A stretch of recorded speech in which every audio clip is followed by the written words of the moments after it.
sual formasını Osman bize başa salacaq. Görün necə başa salacaq. Qulaq asın. Deməli, bir dənə cümlə deyək.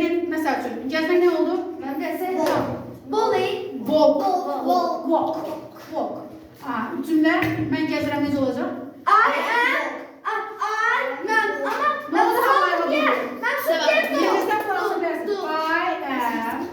I am, ne olur?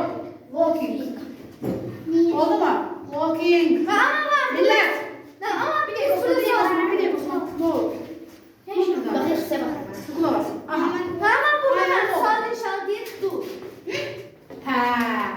Sualımız bak.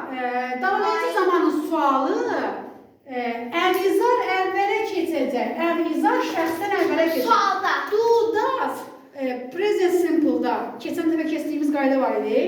Do does onun sual formasıdır. Onda mən olacaq ki, Am I walking? Am I walking? Ayısı. O, Aksın niye yürüyorsun? Canan yürüyebilirsin. Sen de gel. Bak keçim sen de gel. Am I walking? Are you? Yes, aferin sana. Are you walking? Asandır. İnanın ki çok asandır. Oldu mu? Yine bu sualı. Yine inkarlı keçək. Asandır.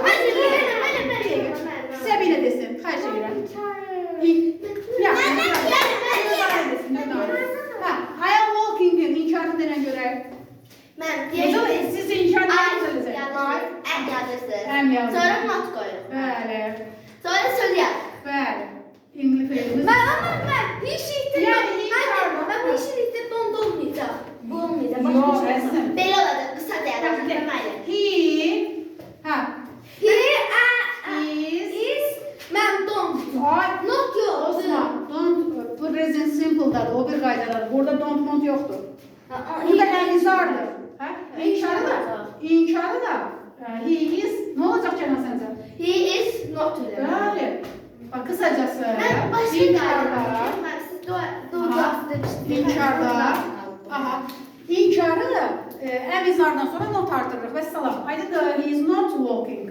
İndi səbini bir dənə cümlə deyəcəm. Sakin. Bəli, bir dənə cümlə deyirəm. Bir dəqiqə çəkiyoruz. Silinmə. Bir dəqiqə verslək. Deməli, Səbinə. Yo. O da present simple'dadır. Burada o şey yoktur. Burada üçüncü şəxs olduğunu bizdən görürəm da. Oldu mu? Burada o şey yoktur. Fiili es artırmaz, present simple'dadır. O bir qaydadadır. Yaxşı mı? İndi Səbinə bir dənə cümlə deyirəm. Həm təsdiqini yazacaqsan, həm inkarını, həm sualını, həm inkarını. Oldu mu? Məsələn, təsdiq cümlə. Məsələn, bir dəqiqə nə olsun?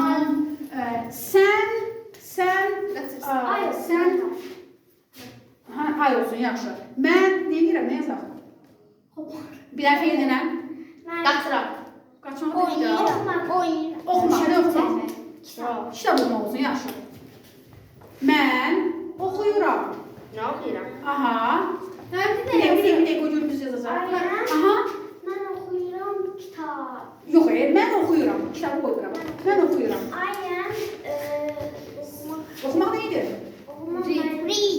Read, sakit. Rasa intifa olmalı cümləni, sakit.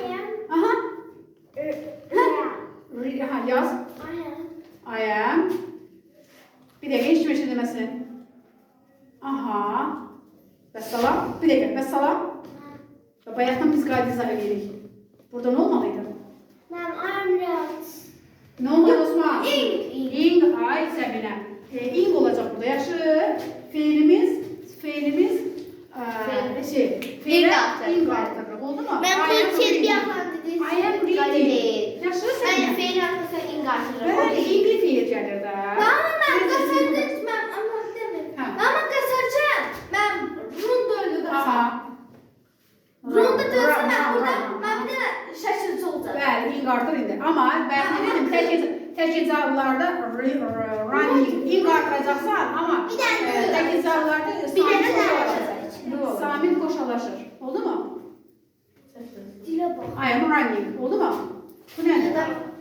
Sən həkim olacaqsan. Mən gözləyirəm ki, sən həkim olacaqsan. Ama burada üç tane rol Okay. var.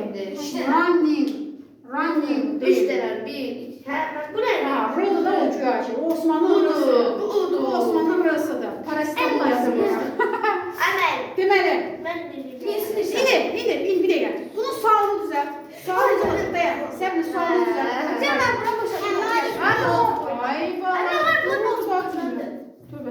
Ha, yine sualını düzelt. I am reading'in sualı necə olacaq? I am Sual necə düzəlirdi? Şəfa necə düzəlirdi?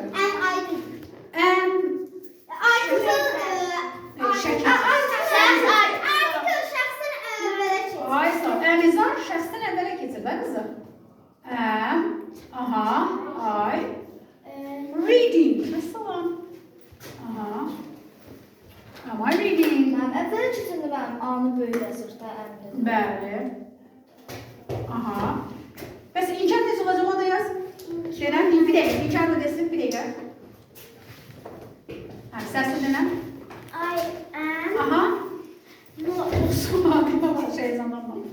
I am not reading, yes. Aferin sənə. Aydın oldu qızım? Möhtəşəm. Bu qədər. Bir də əyləşirik. Cümlə deyəcəm, yazacaqsınız. Görək kimin daha, vərək verərəm. Görək kimin daha çox düz olacaq.